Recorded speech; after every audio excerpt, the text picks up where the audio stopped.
ಷಡ್ಯಂತ್ರಕ್ಕೆ ವಿನೇಶ್ ಫೋಗಟ್ ಬಲಿಪಶುವಾಗಿದ್ದಾರೆ ಎಂದು ವಿಜೇಂದ್ರ ಸಿಂಗ್ ಗಂಭೀರ ಆರೋಪ. ನೀನು ಚಾಂಪಿಯನ್ಗಳ ಚಾಂಪಿಯನ್ ಎಂದು ಪ್ರಧಾನಿ ಮೋದಿ ಧೈರ್ಯ ತುಂಬಿದ್ದಾರೆ. ಸುದ್ದಿಯನ್ನು ನೋಡೋಣ ಕ್ರೀಡೆ ಸಿನಿಮಾ ನ್ಯೂಸ್ ಟಾಪ್ 9 ನಲ್ಲಿ.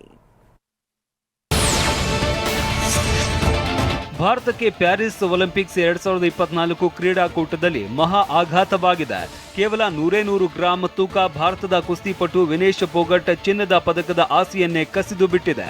50 ಕೆಜಿ ಮಹಿಳೆಯರ ಕುಸ್ತಿ ವಿಭಾಗದಲ್ಲಿ ಕೇವಲ 100 ಗ್ರಾಂನಷ್ಟು ತೂಕ ಹೆಚ್ಚಿರುವ ಕಾರಣ ಪದಕ ಗೆಲ್ಲುವ ಅರ್ಹತೆಯನ್ನೇ ವಿನೇಶ್ ಫೋಗಟ್ ಕಳೆದುಕೊಂಡಿದ್ದಾರೆ. ಈ ಬಗ್ಗೆ ಇಂಡಿಯನ್ ಒಲಿಂಪಿಕ್ಸ್ ಅಸೋಸಿಯೇಷನ್ ಮಾಹಿತಿ ನೀಡುತ್ತಾ ಇದ್ದಂತೆ ದೇಶಕ್ಕೆ ಚಿನ್ನದ ಪದಕ ಬರುವ ನಿರೀಕ್ಷೆಯಲ್ಲಿ ಇದ್ದ ಕೋಟ್ಯಾಂತರ ಭಾರತೀಯರಿಗೆ ಆಘಾತವಾಗಿದೆ.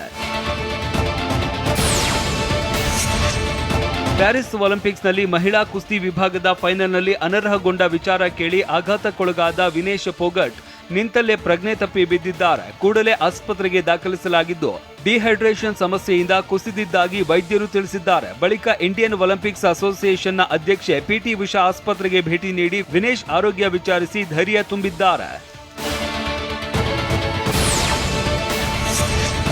ವಿನೇಶ್ ಫೋಗಟ್ ಒಲಿಂಪಿಕ್ಸ್ನಲ್ಲಿ ಭಾರತಕ್ಕೆ ಚಿನ್ನದ ಪದಕ ಗೆಲ್ಲುವ ಪಂದ್ಯದಿಂದ ಅನರ್ಹಗೊಂಡಿದ್ದಾರೆ.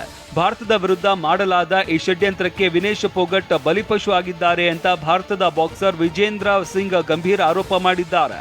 2008ರ ಬೀಜಿಂಗ್ ಒಲಿಂಪಿಕ್ಸ್ನಲ್ಲಿ ಕಂಚಿನ ಪದಕ ವಿಜೇತ ವಿಜೇಂದ್ರ ಸಿಂಗ್ ವಿನೇಶ್ ವಿರುದ್ಧದ ಅನರ್ಹತೆ ಕ್ರಮ ಅತ್ಯಂತ ಕಠಿಣವಾದದ್ದು ಎಂದಿದ್ದಾರೆ. ಈವರೆಗೂ ಇಂತಹ ಕ್ರಮ ನಾನು ನೋಡಿಲ್ಲ. ವಿನೇಶ್ ಅನರ್ಹತೆ ಹಿಂದೆ ಯಾರದ್ದೋ ಕೈವಾಡ ಇದೆ ಅಂತ ವಿಜೇಂದ್ರ ಬಾಂಬ್ ಸಿಡಿಸಿದ್ದಾರೆ.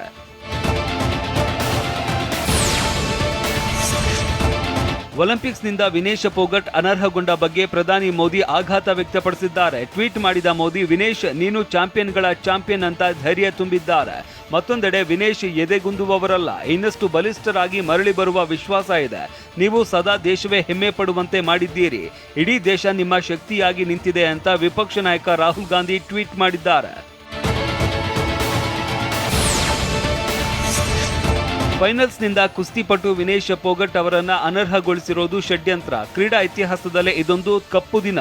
ಹೀಗಂತ ಕಾಂಗ್ರೆಸ್, ಸಮಾಜವಾದಿ ಪಕ್ಷ ಸೇರಿದಂತೆ ಇಂಡಿಯಾ ಒಕ್ಕೂಟದ ನಾಯಕರು ಸಂಸತ್ ಭವನದ ಎದುರು ಪ್ರತಿಭಟನೆ ನಡೆಸಿದ್ದಾರೆ. ವಿನೇಶ್ ಫೋಗಟ್ ಅನರ್ಹತೆಗೆ ಅಸಲಿ ಕಾರಣ ಏನು ಅನ್ನೋದರ ಪತ್ತೆಗೆ ತನಿಖೆ ನಡೆಸಬೇಕು ಅಂತ ಆಗ್ರಹಿಸಿದ್ದಾರೆ.